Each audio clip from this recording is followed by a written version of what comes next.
지역 맞춤 부동산 세미나 우리 동네 맛동산 자세한 내용은 영상 하단의 링크 혹은 3프로 앱을 통해서 확인하세요. 자, 적절한 타이밍에 잘 나와주셨습니다.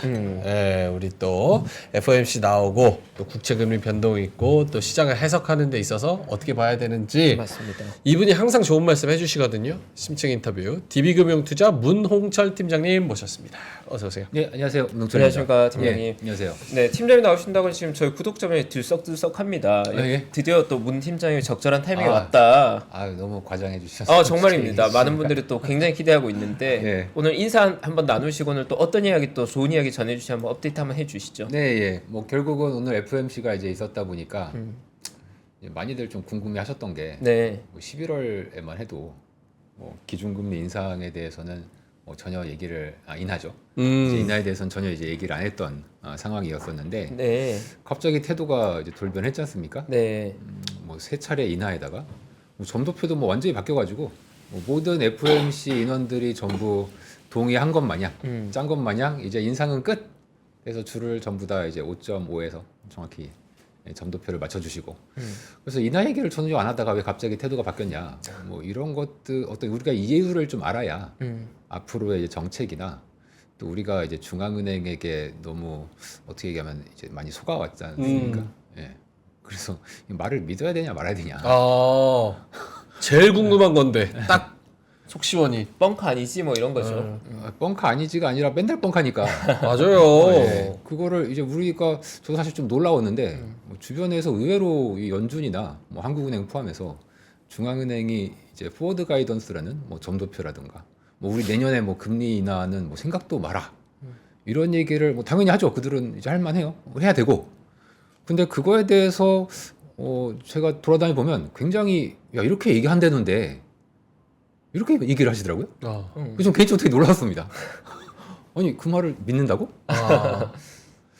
그래서 약간 저는 원래 중앙은행 말을 잘 안 믿는 편인데 네, 이거 많은 분들이 의외로 중앙은행의 말에 굉장한 이 신뢰성 내지는 그거에 따른 자신의 뭐 투자라던가 뭐 저거 때 중요한 게 이제 주담대 대출이잖아요. 네, 그렇죠. 이거를 이제 그 중앙은행의 말에 의해서 전략을 짜야 되는데 너무 이제 중앙은행 얘기를 믿다 보니까 이분들이 이제 나중에 누구를 원망해. 이제 그런 경우가 이제 많다는 거죠. 그렇다면은 이제 얘네들이 왜 태도를 바뀌었냐? 뭐 이런 원인을 우리가 좀 알고 가야 뭐 지금까지는 속았어도 적어도 이제 앞으로는 우리가 속지 말자. 이제 그런 거를 우리가 좀 알 수 있을 것 같은데 좀 이제 이미 이제 시간이 뭐 한나절이 지났기 때문에 네. 혹시 그 중앙은행 연준이 특히 왜 그 갑자기 태도가 이런 식으로 이제 바뀌었나? 중간에 오히려 지표는 되게 고용은 잘 나왔지 않습니까? 네. 뭐 물가야 뭐 완만한 하락을 보이고 있는 건데 뭐 그런 지표가 있었나요? 아니면 뭐가 있었을까요? 한 달 사이에 정확히 얘기하면 이제 한 달 반이죠. 어떻게 혹시 뭔가에서 생각하십니까? 힌트를 본 걸까요? 뭐 고객분들도 이제 뭐 시청자분들도 좀 의아하실 것 같고 네, 이제 마찬가지로 같이 생각을 하실 테니까 네. 혹시 그런 얘기를 오늘 뭐 했다거나 뭐 제가 또 똑같은 얘기를 또 할 수는 없으니까. 그래서 흔히들 하는 말로 네. 이제 약간 산타로 변신한 게 아니냐. 그러니까 왜 변신을 했냐는 거죠. 산타 코스프레 아니냐. 12월 말일에 아니냐. 크리스마스 와서 크리스마스 특집 이벤트 아니었냐. 연준도 서프라이즈를 준거 감성이 아니냐. 있군요. 그러니까요. 감성이 있군요. 저는 생각에는 네. 원래 이런 톤이었는데 마음속은 원래 마음속은? 원래 마음속은 네. 이 톤이었는데 네. 설레발 치면 안 되고 네. 또 연준은 또 보수적으로 네. 뭐 너무 앞서 나가도 안 되고 너무 뒤쳐져서도 그렇죠. 안 네. 되니까 네. 그런 마음을 가지고 있다가 있다가. 물가도 어느 정도 이제 잡혔다는 게 확실시되고 예. 그리고 이제 지표도 조금씩 뭐 약간의 예. 좀 꺾이는 것도 예. 보이는 것 같고 보이는 것 같고. 예. 예. 그래서 예. 이제 오케이 요 정도 타이밍이면 됐어 하고 예. 속마음을 드러낸 게 아닌가. 예. 그러다 보니까 이 지표를 봐가지고는 우리가 연준이 언제 태도를 바꿀지 우리가 이제 타이밍 잡기가 좀 어렵단 말이죠. 그렇죠. 왜냐면 뭐 물가가 3개월이 안정돼야 뭐 바뀔 거냐, 4개월이 안정돼서 바꿀 거냐 이제 이런 오류가 있다 보니까 그래서 제가 사실은 저도 원래 과거에 파월의 패턴이 시장이 좀 과하게 금리 인하를 프라이싱하거나 좀 이제 앞서가면 실제 FOMC 당일 날에는 좀 워워하는 커뮤니케이션을 좀 하는 편이었었거든요. 밀당을 잘 하는 거죠. 예.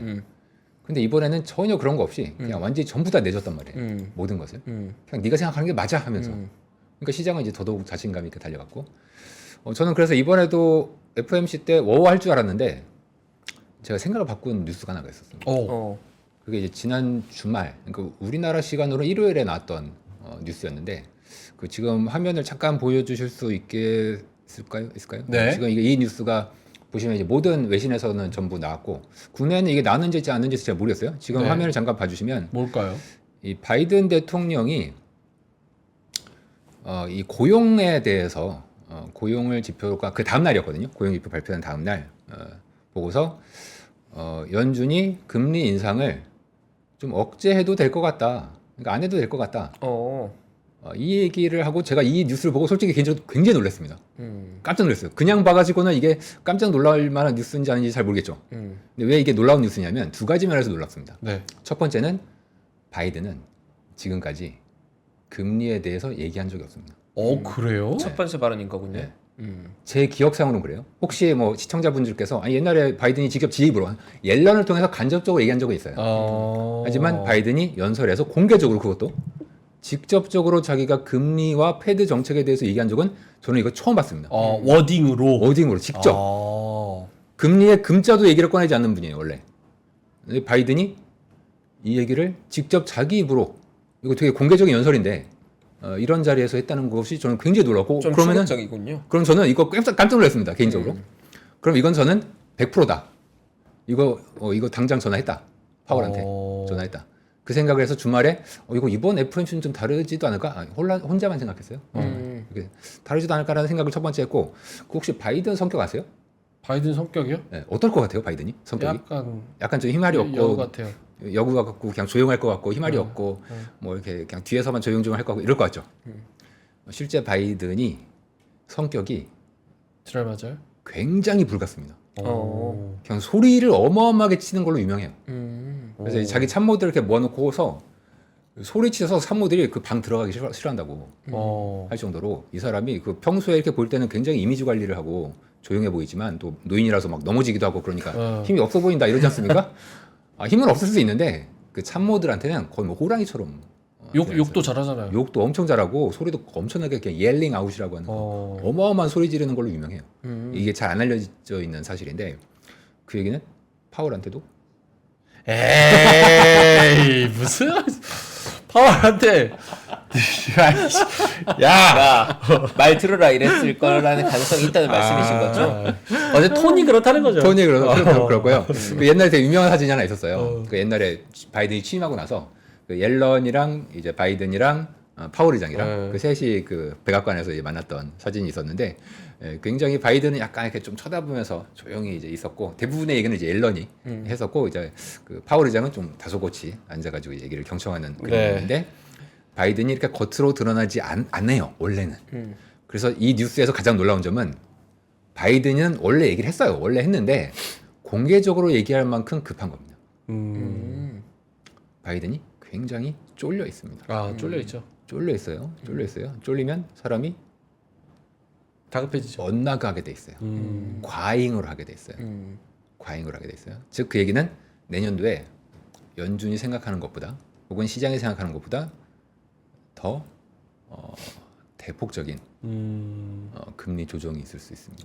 근데 지금 여기서 이게 중요한 게 원칙적으로 하면 연준은 원래 독립적이게 되잖아요. 네. 근데 파월은 영향을 많이 받는다고 생각하십니까? 바이든으로부터 지금 바이든으로 많이 반영될 거라고 보세요. 지금 말씀하신 게 네. 최 매니저님이 말씀하신 게 일반적인 사람들의 생각. 네. 그래서 제가 이제 왜 사람들이 연준과 중앙은행을 이렇게 신뢰할까? 그러니까 이제 방금 말씀하신 것 같은 생각들을 일반적으로 가지고 있는 것 같더라고요. 저는 전혀 아닌데. 그래요? 저는 단일도 믿질 않거든요. 그런데 많은 분들이 이제 그렇게 생각하는 거를 저도 사실 이번에 처음 알았어요. 그러니까 제가 좀 특이한 다른 사람이 다 그러니까 99명이 그렇고 제가 그러니까 제가 미친 거겠죠. 아무튼 저는 중앙은행은 독립적이지 않다. 이런 얘기 공개적으로 하면 안 되는데. 아니요 뭐 개인 교과서에는 그렇게 나와 있고요. 본인이 책임지시는 거니까. 자, 그 근거를 하나 대라. 근거 좋다. 바이든이 파월을 임명하죠. 네, 대통령이 하는 총재 임명하죠. 그렇죠. 자, 뭐 이렇게 더 이상 설명이 필요해요? 아, 인사권을 가지고 있다는 아이, 말씀이신 거죠? 근데 사실은 이거 어려운 게 약간 트럼프도 파월 그때 막 좀 맞아요. 사이 안 좋았잖아요. 네, 맞아요. 막 네. 욕하고 그랬어요. 근데 어떻게 할 수가 없었으니까 사실은 트럼프 자체도 증시 친화적인 인물인데 파월이 그거랑 조금 약간 톤이 안 맞게 가서 그것도 다 퍼포먼스다? 아니, 퍼포먼스는 아닌데 결국은 파월이 말 들어줬잖아요. 2019년에 금리 대폭 내렸지 않습니까? 아니, 코로나 전이에요? 코로나 안 왔을 때도 금리 내렸어요. 결국은 대통령이 맞았죠. 근데 여기에서 약간 이제 여러분들이 조금 그 생각을 바꾸셔야 될 게 있는데 그게 뭐냐면 우리가 좀 정치인을 좀 무시하는 경향이 있어요. 기본적으로. 네. 저는 정반대거든요. 저 오히려 중앙은행을 무시하고 음. 정치인을 저는 높게 봅니다. 뭐 정치에 관심이 있거나 하신 건 아니시죠? 그런 건 절대 아니고 제가 정치인을 왜 높게 보냐면 그래서 네. 높게 본다는 거는 뭐 그들이 똑똑하다거나 뭐 정책이 좋다 그래서 높게 보는 게 아니고 파워가 더 있다. 아예 그것도 아니에요. 그럼요. 경제를 훨씬 잘 읽어요. 왜 그럴까? 훨씬. 그 이유는 매우 단순합니다. 그 사람들은 자기 지역구가 있잖아요. 지역구 사람들이 맨날 민원 넣잖아요. 이 사람들 얘기하는 거 맨날 가서 보잖아요. 그럼 이 경제가 어떻게 돌아가는지 바로 알아요. 그렇겠네요. 바로 알아요. 경제학자들은 물론 저도 그렇지만 그냥 이렇게 사무실에서 지표 보고 지금 저는 사실 지표도 사실 믿기지를 못하겠는데 그 이유는 이제 뭐 계절 조정치의 문제라든가 코로나의 특수성 때문이에요. 원래 안 믿는 건 아니지만 이제 그런 어떤 오류들이 있어서 지표 판단하기가 좀 어려운 반면에 네. 실제 그 피부에 맞닿아 있는 정치인들은 오히려 경제학자들보다 경제를 훨씬 잘 알아요. 훨씬 이거는 그 여러분들이 좀 뭔가 오해를 제가 이제 분명히 말씀드립니다. 정치인들이 뭐 물론 뭐 무시하는 거 제가 이해해요. 뭐 정책적으로도 그렇고 뭐 약간 뭐 이상한 짓 많이 하잖아. 그건 맞아요, 맞는데 경제를 잃는 그 촉에 있어서는 정치인이 훨씬 뛰어납니다. 저 공감하는 게 사실은 한국은행 이러면은 뭔가 막 대단한 엘리트들 뭐 이런 이미지가 있지만 그런 것도 맞죠. 근데 사실 그 사람들 다 논문 쓰는 사람들이잖아요. 학자들이잖아요. 가가지고 맨날 이렇게 논문 쓰고 있고. 맞아요. 그러니까 피부로 아는 그런 체감적인 경제는 정치인들이 훨씬 더 잘한다. 아니 막말로 파월과 트럼프 싸웠을 때 2018년에 누가 맞았어요? 트럼프가 맞았잖아요. 트럼프가 2018년 초부터 연준은 양적 긴축하면 안 된다. 지금 금리 이렇게 올릴 때 아니다. 경제가 그런 상황 절대 아니다. 근데 파월은 계속 금리 올렸단 말이에요. 2018년 말까지 올렸다가 심지어 2018년 말에는 파월이 아니 우리 아직 금리 훨씬 많이 올려야 될 것 같다. 미국 경제가 너무 좋아. 그렇게 얘기했습니다. 정확히 그 얘기를 하는 순간부터 경제가 꼬꾸라지기 시작했어요. 결국은 트럼프가 맞았잖아요. 그러니까 우리가 이제 뭐 트럼프가 똑똑하다는 게 아니라 이 정치인들은요 표를 직접적으로 다루기 때문에 아주 민감하게 민생 경제를 쳐다봐요. 오히려 우리가 이제 무시를 하겠지만 이제 적어도 저도 정치인 그렇게 좋아하지 않습니다. 하지만 적어도 시장에 그리고 경제의 촉을 느끼는 데 있어서는 특히 바이든처럼 전체 경제를 다루고 있는 행정부의 수장이 이런 얘기를 했다는 건 굉장히 이례적인 거예요. 굉장히 이례적인. 게다가 방금 아까 드린 그 제목에서 그 뉴스 제목에서 특히 또 제가 특이하게 생각했던 게 뭐였냐면 아까 뉴스 제목이 뭐였냐? 11월 고용을 보아하니 연준은 금리 인상을 억제해도 될 것 같다라고 얘기한 거죠. 근데 이 말 좀 이상하지 않아요? 이상한데? 안 이상해요? 자, 11월 고용이 19만 9천 건이 나왔지 않습니까? 네. 좋잖아요. 네. 좋은데 왜 금리 인상을 하지 말라고 할까요? 좀 이상하지 않습니까? 이상해요. 그 얘기는 바이든이 보아하니 뭐 바이든과 이제 행정부 사람들이 받겠죠. 보아하니 고용이 안 좋다는 얘기예요. 안 좋다는 얘기예요. 저는 경제학자들이 해석하는 것보다 이 바이든 행정부가 해석하는 게 훨씬 정확하다고 봅니다. 그럼 왜 11월 고용 지표가 문제가 심각하냐? 이제 그거에 대해서는 제가 요 그림을 잠깐 보여주시면 네. 지금 그래프에서 막대기에 파란색과 회색이 있는데요. 이 파란색 막대기가 헬스케어, 공공부문, 정부 일자리입니다. 요거는 정부의 입김이 많이 들어가는 일자리인데 따라서 회색이 많아야 진짜 고용이 좋은 거예요. 5월까지는 회색이 많았는데 5월 이후부터는 거의 정부 혼자서 하드 캐리를 하고 있습니다. 아 이게 그 뜻이구나. 저 디테일 봤을 때 헬스케어 쪽이 많이 늘었다 그래서 네. 이게 무슨 얘기지 이 네. 생각을 했었거든요. 헬스케어는 원래 코로나 전에도 그렇고 중간에도 그렇고 지금도 원래 꾸준히 늘어나요. 그래서 헬스케어는 원래 좀 빼고 생각할 필요가 있어요. 진짜 고용을 보려면. 그렇구나. 그래서 이번 고용은 사실상 정부 섹터가 모든 거를 완전히 이끌어낸 숫자라고 할 수 있는데 바이든이 보니까 정부가 앞으로 계속 이끌어낼 수 있으면 그래도 걱정이 덜하죠. 덜하지. 근데 공화당이랑 이런 데서는 계속 부채 때문에 발목 잡고 돈 쓰는데도 문제가 심하고 이렇게 되면은 앞으로 계속 이런 식으로 정부가 일자리를 창출할 수 있겠냐는 거예요. 그래서 이 숫자가 헤드라인으로는 좋게 나왔지만 내용 면에서 봤을 때 바이든이 보니까 이거 좀 별로 안 좋아. 그리고 바이든 보니까 와 지역구에서 지지율이 계속 떨어져. 지금 이 지지율 차트를 3페이지에서 잠깐 보시면요. 지금 차트가 바이든에 대한 이제 지지율과 핑크색은 지지하지 않는다예요. 근데 녹색이 지지한다인데 보니까 갑자기 지금 이게 시계를 좀 길어서 그런데 네. 제가 화살표를 그린 10월 말 그리고 정확히 말하면 이제 11월부터 바이든 지지율이 지금 그래프에는 크게는 안 보이지만 사실 굉장히 빠른 속도로 떨어진 겁니다. 빠른 속도로. 그 얘기는 뭐 트럼프 지지율이 높았다는 얘기랑 똑같은 거예요. 11월부터 무슨 사건이 11월부터 있었는지 모르겠어요. 근데 지지율이 확 떨어졌어. 요거를 보니까 바이든 입장에서는 지금 굉장히 급하다. 급할 수밖에 없어요. 여유가 없다. 네. 근데 11월에 지표가 또 재밌는 게 있었습니다. 11월에 그 연준 이사 중에 크리스토퍼 월러 이분이 원조매거든요. 원조매. 돈 바꿨죠. 근데 이분이 갑자기 이번에 파월만큼이나 톤을 갑자기 바꿨어요. 11월 말쯤에. 근데 그분이 그 얘기를 한 직전에 발표됐던 뭐 지표는 아니었고 베이지북이 있었습니다. 네. 이제 베이지북은 연준에서 각 지역별로 센티멘트를 직접 서술을 하는 식으로 책을 쓰거든요. 네. 근데 이 지표가 저는 굉장히 신뢰를 해요. 요즘은. 옛날에는 잘 안 봤어요. 요즘은 봐요. 왜 요즘은 보냐면 제가 아까 잠깐 이제 지나가면서 말씀드렸지만 코로나 이후에 지표가 두 가지 문제점이 있습니다. 첫 번째는 계절 조정치가 한번 흔들렸기 때문에 계절 조정 블랙박스를 지나고 난 지표를 좀 믿기가 어려워졌어요. 왜냐면 이 계절 조정 지표라는 건 평소에는 잘 맞아요. 평소에 사이클을 따라갈 땐.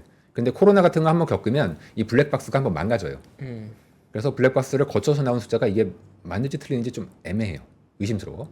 그리고 두 번째는 예를 들어서 고용이 좋다. 그럼 이게 경제가 좋은 건지 아니면 코로나 때문에 정부 지원금 타먹으면서 집에서 놀던 분이 나 더 이상 못 살겠다 해서 억지로 잡을 찾아 나와서 이건 그렇게 막 좋아서 나온 건 아니거든요. 이렇게 나와서 고용이 좋은 거예요. 사실은 최근에 좋은 거는. 이런 건지 이제 판단을 해야 되는데 그때 판단을 상황에 맞게 해야 되지 않습니까? 그럼 이제 어려워져. 숫자만 봐가지고는. 그래서 고용이 뭐 20만 건이 나왔다. 그럼 이게 좋은 거냐? 보통은 좋다고 얘기하죠. 하지만 실제로는 나쁜 걸 수도 있는 거예요. 그래서 전 지표를 잘 안 믿고 그 베이지북 같은 좀 서술형 지표를 조금 더 보는데 이 서술형 지표다 보니까 문제가 이거를 언제까지 읽고 있을 수가 없잖아요. 왜냐면 여기에는 이제 각 지역의 뭐 CEO들이나 뭐 인사 담당자들이나 특히 이제 구매 관리 이제 하시는 분들이 직접 이제 글을 쓰거든요. 근데 이거를 최근에 이제 AI가 발달되다 보니까 이 자연어 처리가 발달이 돼서 이 자연어 처리를 이용해 과거 베이지북까지 센티멘트를 느낌을 왜냐면 이제 AI로 느낌을 이렇게 다 뽑아낼 수 있거든요. 이 센티멘트를 뽑아서 인덱스화 시키는 이제 작업들이 많이 이제 이루어졌었고 그 결과를 보여주는 게 이제 7페이지의 그림입니다. 7페이지 그림 잠깐 보시면 두 개의 그림이 있는데 둘 다 똑같이 베이지북의 자연어 처리 센티멘트 감정이에요. 왼쪽은 이제 옥스포드 이코노믹스에서 해준 거고 이제 오른쪽은 베스포크라는 기관에서 AI로 이제 뽑아낸 건데 보시면 11월에 베이지북이 대폭락합니다.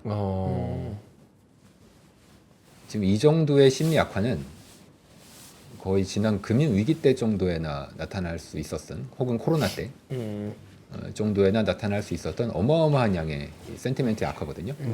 그러니까 이거를 고려한다면 저는 아마도 이 지표보다는 센티멘트의 악화를 그 월러 이사죠. 월러 이사나 특히 바이든 같은 정치인들이 먼저 읽고 태도를 바꾸고 바꾼 거 아니냐? 위에 의해서 오케이. 연준을 압박한 게 아닐까. 일단 지금까지만 정리를 하자면 결국 바이든이 쫄려서 저기 파월 압박해서 톤 완전히 확 바뀐 거다. 네.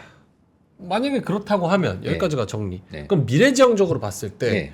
바이든이 쫄린다고 해서 압박해서 금리 인하를 더 시장의 기대치에 맞춰서 한다고 하면 우리로서는 좋은 거 아닙니까? 시장의 이거에 기대치보다 더. 더 네. 지금 5번 보고 있는데 지금 나온 전도표는 한 3번 정도 인하를. 근데 이거 맞춰서 5번 혹은 더라고 한다면 좋은 거 아니에요? 좋은 거죠. 근데 문제는 베이직 문제는? 구상으로 봤을 때 경기의 톤은 상당히 안 좋은 거잖아요. 예. 그러면 이제 투자를 이제 여기서 헷갈려 하는 거죠. 금리 인하를 많이 하는 건 좋은데 금리 많이 하는 이유가 그 정도로 보면 경기가 안 좋아져에 대한 두려움들이 또 상존하는 거니까 침체가 전제가 된 인하잖아요. 이건 뭐 어떻게 봐야 되는 겁니까? 핵심을 찍으셨습니다. 네. 그렇네. 그거는 저도 뭐라고 답드리기가 좀 어려운 문제인 거죠. 조기 퇴근하신답니다. 여러분. 저희가 사실은 저희 하우스에서는 주식 좋게 봅니다. 아. 다만 이제 그 원인은 물가 안정에 의해서 물가 안정에 의해서 기준금리를 당연히 인하를 해야 된다. 그렇다면 당연히 주식은 좋은데 다만 경제는 적어도 망하면 안 돼요. 성장률은 어느 정도를 유지를 해줘야 되는 거고 이제 그런 면에서는 그렇게 이제 심각하게 경제가 나빠질 것으로 보고 있지는 않는데 다만 뭐 물가는 당연히 떨어질 건데 네. 경제가 만약에 방금 센티멘트처럼 그리고 바이든이 뭔가를 이제 느꼈던 것처럼 혹은 월러 의사가 느꼈던 것처럼 뭔가 이 기저에서 11월부터 나타난 게 있다. 사실 바이든에 대한 지지율이 떨어지는 건 결국 경제가 안 좋아서 떨어지는 거지 않습니까? 그렇게 되면 결국 이제 트럼프가 돼야 될 텐데 앞으로 바이든의 지지율이야말로 연준 정책의 가장 중요한 핵심 포인트입니다. 뭐 경제 성장률, 물가 한번 보세요. 보셔요. 봐야죠 당연히. 근데 저는 뭐 잘 안 보지만 아무튼 그것보다는 중요한 건 바이든의 지지율이다. 근데 그러면 연준이 뭐 이렇게 몇 번 내려주다가 네. 내년 한 1, 2분기 됐는데 네. 바이든 얘 지금 이거 뭐 내려도 어차피 다음에 트럼프나 뭐 헤일리가 헤일리랑 니키 헤일리랑 1대1 붙어도 지드만 바이든 이거 진짜 가망 없을 것 같다. 이미 벌써 심폐소생해도 얘는 벌써 이제 거의 뭐 데드 바디다 이렇게 생각하면 네. 오히려 안 들을 수도 있잖아요. 아 파월이 네, 지금 무동철 예. 팀장님의 시나리오대로 만약에 해석을 했다 그럴 수도 있는데 저는 정치인들은 그렇게 행동하는 경우는 잘 없습니다. 정치인들은 아무리 자기가 뭐 버린 패라도 혹은 안 된 상태라도 늘 자기에게 늘 유익하게. 왜냐면은 나 나중에 또 정치할 거잖아요. 계속 뭐 그냥 은퇴할 거 아니면 그래서 정치할 거기 때문에 그런 면에서 이제 행동을 주로 늘 유익하게 자기에게 이제 하는 거고요. 제가 사실 이번에 뭐 너무 이제 정치적인 얘기를 하면 좀 이제 좀 비판하시는 분들이 좀 있어. 아이 괜찮아요. 그래서 또 하나 좀 생각해 본 게 있는데, 뭐죠? 그러니까 왜 파월이 12월 중순인 현재 갑자기 태도가 바뀌었을까? 그리고 이제 기자회견을 잘 들어보면 좀 묘한 얘기를 합니다. 평소에 잘 안 하는 얘기를 하는데 유동성 얘기를 해요. 유동성. 네, 혹시 들으셨나? 어. 이게 오늘은 거의 묻혀서 뉴스에 잘 안 나왔거든요. 얼핏. 네. 그러니까 이 내용이 거의 뉴스에 잘 안 탔어요. 왜 안 탔냐면 이게 좀 어려운 내용이어서. 큐티? 그쵸, 큐티. 네. 양적 긴축을 하고 있는데 이제 파월의 워딩을 요약하면 대략 이래요. 대략 내년 한 3, 4월 정도 되면 양적 긴축의 효과가 매우 커질 수 있다. 그렇다면은 우리가 그때 가서 줄여버리면 그때 가서 뭘 해도 늦을 수가 있지 않습니까? 그래서 우리가 미리 대비를 좀 해야 된다. 유동성을 너무 과잉 긴축되는 걸 이제 막아야 되기 위해서 이제 이런 얘기를 했는데 아마 이 얘기는 그 시청자분들도 잘 모르실 거예요. 그때 기자들도 뭔 얘기하는지 이걸 몰랐기 때문에 질문 안 했어요. 근데 이게 굉장히 중요한 얘기입니다. 굉장히 중요한 얘기입니다. 이게 그 주식을 그리고 금융자산 가격을 결정하는 유동성. 우리가 이제 뭐 유동성 이러지 않습니까? 그 유동성. 그 유동성이 이제 늘어야 된다 이렇게 얘기하잖아요. 근데 연준이 긴축하고 있으니까 유동성은 어떻게 될 것 같아요? 지금 요즘 유동성이 어떻게 되는 것 같아요? 줄어들죠. 줄어든다고 생각하시죠? 네, 지금 저도. 정부에서 아닙니다. 돈 풀잖아. 아니에요. 정부에서 돈 푼다. 뭐 그렇긴 한데 이제 연준에서 이제 대차들표에 찍히는 유동성도 늘어나고 있습니다. 오. 늘어난 지가 한 9개월 됐습니다. 그래요? 네. 이게 안 믿기실 거예요? 안 믿기실 건데. 잠깐 그랬던 적이 있는 것 같은데 지금도 그런지 몰랐어요. 지금 13페이지 그림 잠깐 보시면요. 오. 이 그림을 보시면은 녹색 선이 연준의 밸런스 시 줄이고 있죠? 네. 네, 줄이고 그건 뭐 다 아시는 거니까. 중요한 건 회색입니다. 지급준비금이라는 건데, 이게 우리가 양적 완화라는 걸 맨 처음 시작한 이후에 저 지급준비금이 많아지는 게 유동성의 중요한 척도라는 걸 알게 됐습니다. 사후적으로. 근데 보세요. 3월 달에 한번 SVB 사태 났을 때 쭉 올라가죠. 유동성 풀어줘. 풀었죠, 당연히. 은행 망했으니까. 풀었고요. 그 이후에 어떻게 됐죠? 최근까지 계속 올라가고 있죠.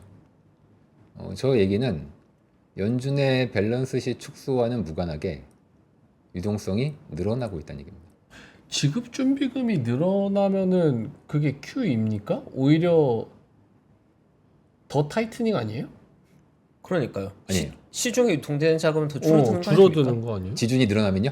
그거를 이제 여러분들이 아마 왜 그렇게 해석을 하시냐면 그 경제학 교과서에 지급준비금은 은행들이 돈 인출할 때 내놓으려고 하는 돈이다라고 써져 있어서 그렇습니다.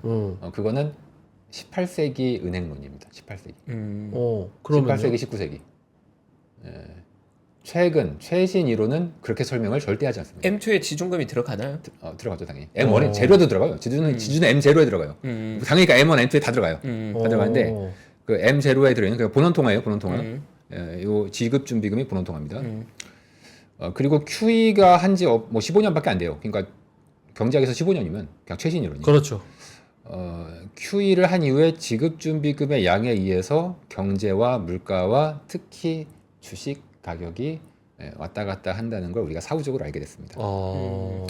왜 그러냐? 아직은 그건 몰라요. 정확히 모르지만 중요한 건 이 M0가 굉장히 중요해요. 왜냐하면 M2를 많이 생각하시는데 M2가 지금 의미가 없어졌어요. 옛날엔 중요했어. 옛날에 그러니까 예를 들면 이제 금융위기 리먼 브라더스 망하기 전에는 M2가 중요했어요. 왜냐? 그럼 M0나 M1이나 M2랑 뭐가 차이가 있냐? 그냥 이렇게 생각하시면 돼요. 뭐 안에 뭐가 들어가네 마네 뭐 이렇게 교과서에 있는데 그거 아무 의미 없어요. 의미 없어요. 외우지 마세요. 그거 네. 한국 사람들이나 외우는 거고. 나 외웠는데 아무런 의미 없다네. 제가 정리해드립니다.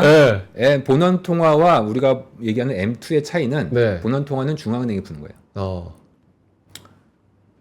그리고 여기서 뺀 M2, 그러니까 M2에서 M0 뺀 거 나머지 네네. 이거는 민간이 푸는 거예요. 은행 시스템이. 네네. 코로나가 아니고 지난 리먼 브라더스 망한 이후에 은행은 아무것도 안 해요. 그러니까 M2가 의미가 없어졌어요. 왜 봐? 어차피 상관이 없는데 M0가 모든 걸 결정한단 말이에요. 그래서 지준을 보는 거예요. M0의 거의 절대 다수를 이 지준이 차지하고 있기 때문에. 그러면 저 지급준비금이 는다는 거는 지금 중앙은행 측면에서 이걸 늘리는 거고 그 뜻은 QE로 해석을 하는 거네요. 맞습니다. 정확한데 다만 중앙은행이 의도적으로 하지 않을 수도 있어요. 특이하네. 와 이거 어렵다. 어려운데 그냥 지급준비금이 늘면 그리고 특히 방송 보시는 분들도 이번에 생각을 바꾸세요. 제가 오늘 자꾸 바꾸라고 해서 그런데 죄송한데 지급준비금은 은행이 고객들이 와서 돈을 주려고 갖고 있는 게 아니에요. 아니 물론 그것도 있어. 근데 그렇게 생각하면 오히려 방금 얘기하신 것처럼 거꾸로 해석을 하시게 돼요. 지금 거꾸로. 이 구독자분들 이거 사이 맞아? 지금 이게 사파 이론이라는 반응이 자꾸 나오는데 이게 다수 의견이 맞습니까? 이거 팀장님? 맞아? 나 몰라서 그래. 이게 다수 의견입니까 아니면 개인적인 소수 의견입니까? 다수 의견. 다수 의견입니까 나 이게? 가스라이팅 당하는 것 같잖아. 이게 왜 다수 의견이냐면 네. 요 초단기 시장에 대해서 보고 있는 사람이 전 세계에 몇 명 없어요. 몇 명 없대잖아. 전 세계 몇 명 안 되는 분 중에 한 분이 네, 바로 제가 그 중에 팀장님이군요. 하나입니다. 네. 알겠습니다. 이걸 제대로 하는 사람도 몇 명 없어요. 네, 알겠습니다. 제가 볼 때 100명이 안 됩니다. 요 초단기 시장을 보는 사람이. 일단 알겠습니다. 옛날에 회계법인 다닐 때 어떤 분이 특허 신청하는데 전 세계 최초로 유채꽃으로 원유를 뽑는다는 거야. 유체유 있어요. 유채. 근데 그게 그때 안 나왔어요. 네. 그래가지고 이게 맞나요? 그랬더니 이거 사례가 있다. 그랬더니 자기가 세계 최초래. 그래가지고 그때 특허가 안 났는데 나중에 5년 뒤에 신문에 났어. 세계 최초로 특허를 했다고. 여러분들 5년 후에 저를 보시게 될 겁니다. 네. 요 새로운 최신 이론을 여러분들 지금 일단 알겠어요. 독점적으로 보고 계실 거예요. 그래서 지금 시간이 별로 없으니까 네. 결론은 뭡니까? 그래서 주식시장으로는 좋을 것이다라는 쪽이 결론인 거예요? 단기적으로 좋을 것 같습니다. 단기적으로? 단기적으로 좋을 것 같고 내년까지도 좋을 것 같아요. 근데 중간에 한번 흔들릴 수 있을 것 같아요. 그러니까 그거- 이게 중요하다니까. 그러니까. 상반기 흔들립니까? 하반기 흔들립니까? 상반기요. 그러니까 이건 공통된다. 왜? 제가 이걸 왜 제가 중간 다 생략하고 네. 그 답만 보여드리면 지금 네. 14페이지 그림 잠깐 보시면 이게 키죠. 영래포 장구라는 게 있어요. 뭔지 물어보지 마세요. 그냥 그런 게 있어요. 알아 그런 게 있어요. 지금 고점에서 많이 줄어들고 있죠. 줄어들고 있죠. 저게 줄어든다는 얘기는 유동성이 풀린다는 얘기예요. 다시 한번 정리해요. 저게 줄어든다는 얘기는 유동성이 풀린다는 얘기예요. 네. 자 지금 감소 속도가 어마어마하죠. 네. 다 유동성 풀어낸 거예요. 오. 그래서 양적 긴축하는데 오히려 유동성이 늘었죠. 그 이유가 제 때문이에요. 오. 자, 언제 제가 빵이 돼요? 3월에 빵이 되죠. 내년 3월. 제가 빵이 되면 그때부터 진짜 긴축이 옵니다. 기준금리 올리든 말든 그건 뭐 내리든 말든 그건 중요한 게 아니에요. 유동성 긴축은 진짜로 3월 달부터 와요. 근데 저는 솔직히 3월 아니라 1, 2월일 것 같아요. 잠깐 조정이 1, 2월에? 예, 저는 조정이라기보단 네. 유동성 긴축이 오는 시기가 지금 네. 이 그림상의 추세는 3월을 가리키고 있지만 네. 제가 계산하는 방법에 의하면은 혹은 1월 아니면 2월이에요. 네. 그 이유는 미국 정부가 단기 재정증권, 그러니까 단기 미국채죠. 단기 재정증권 발행을 아마 1월부터 줄일 거기 때문에 그렇습니다. 1월부터 줄이는 순간 갑자기 유동성이 확 말라요. 네. 아주 빠른 속도로. 그리고 제가 얘는 거기서부터는 그다음부터는 지급준비금이 아주 빠른 속도로 아까 설명드렸던 그 지급준비금이 이 회색이 아주 빠른 속도로 떨어지기 시작합니다. 네. 그렇게 되면 지금 SVB가 언제 망했어요? 3월 달에 지급준비금이 떨어지고 있을 때 망했죠. 네. 근데 사실 SVB 망하는 정도는 되게 마일드한 거예요. 어쩌면 이 지급준비금이 유발시키는 문제에 비하면 이 지급준비금은 세상 5만 가지의 영향을 미치거든요. 달러예요. 달러 그 자체예요. 달러의 본원 그 자체란 말이에요. 그 달러의 본원이 지금은 엄청 늘어서 그동안 조용히 넘어간 건데 그게 아니라 늦어도 3월, 빠르면 그보다 뭐 2월, 1월에 조세가 줄어들기 시작하면서 갑자기 유동성이 긴축된다. 그러면 그때 가서는 중앙은행이 뭘 해도 늦을 수 있거든요. 네. 그래서 이번에 파월이 바뀐 것 같아요. 제가 아까 정치적인 얘기를 좀 했지만 이제 두 번째 조금 있어 보이는 얘기를 하면 유동성이 연초에 빠르게 그걸 오늘 기자회견에서 했어요. 본인이 지금 얘기한 거예요. 파월이 감소 그리고 이걸 사람들이 거의 못 알아들었기 때문에 그냥 뉴스가 지나갔는데 사실은 굉장히 중요한 이슈가 될 수가 있습니다. 그러면 그러한 팀장님의 뷰에서 본다면 결국 투자자들이 관심 가는 건 시장 쇼이 언제 오느냐일 건데 네. 만약 그런 관점으로 한 뭐 1, 2월에 시장이 진짜 뭐 자금이 마른다. 그럼 시장에 그 인지하는 건 바로 옵니까? 아니면 약간 시차가 있는 겁니까? 거의 바로 옵니다. 거의 바로. 다만 이게 저희 공식 정보 아닙니다. 네. 리스크가 2, 3월쯤에 있습니다. 2, 3월 정도에 어쨌든 변동성이 확대될 가능성이 높다고 있습니다. 보고 계시는 거군요. 예, 개인적 있습니다. 관점에서는. 있습니다. 그걸 피해가는 방법도 있습니까? 피해가는 방법이요? 어떻게 피하죠? 그게 안 오는 지금 말씀하신 리스크가 안 올 수 있는 방법도 있어요. 정부가 미국 정부가 트레저리 빌, 그러니까 단기 재정증권 발행을 계속하면 돼요. 하면 되잖아요. 계속하면 되는데 트레저리 빌은 이미 지난 11월 1일에 분기마다 펀딩 계획을 정부가 발표한단 말이에요. 그 펀딩 계획상 지금 빌 발행이 너무 많아서 이거를 장기물로 리파이낸싱 해야 된다. 즉 빌 발행을 줄여야 된다. 그렇게 얘기를 이미 해놨어요. 해놨고 그 글에 의하면 빠르면 12월 말, 늦어도 1월부터는 빌 발행을 줄이기로 됐어요. 얘를 줄이는 순간 유동성이 빠르게 말해요.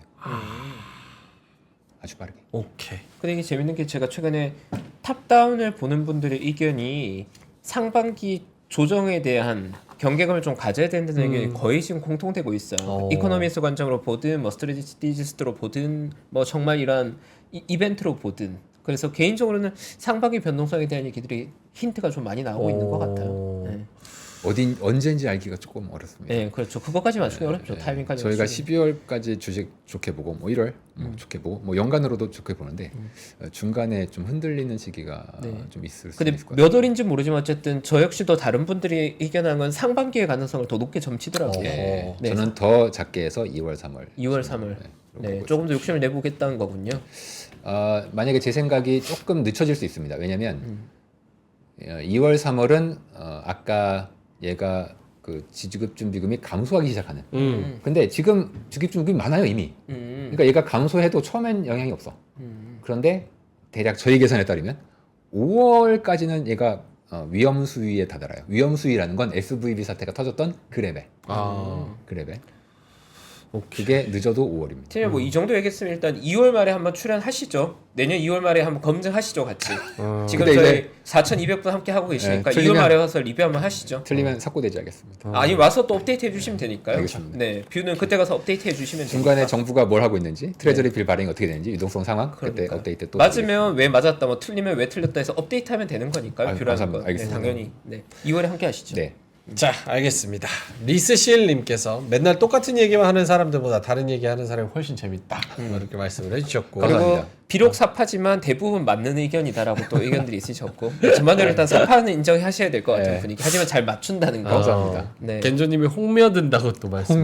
네, 매우 매력적입니다. 알겠습니다. 아우, 너무 재밌게 말씀을 잘하셔서 네, 아주 좋았습니다. 빨려 들어갑니다. 네. 자, 심층 인터뷰 오늘 또 좋은 말씀, 재밌는 말씀 해주신 DB금융투자 문홍철 팀장님이었습니다. 고맙습니다. 네, 감사합니다. 감사합니다.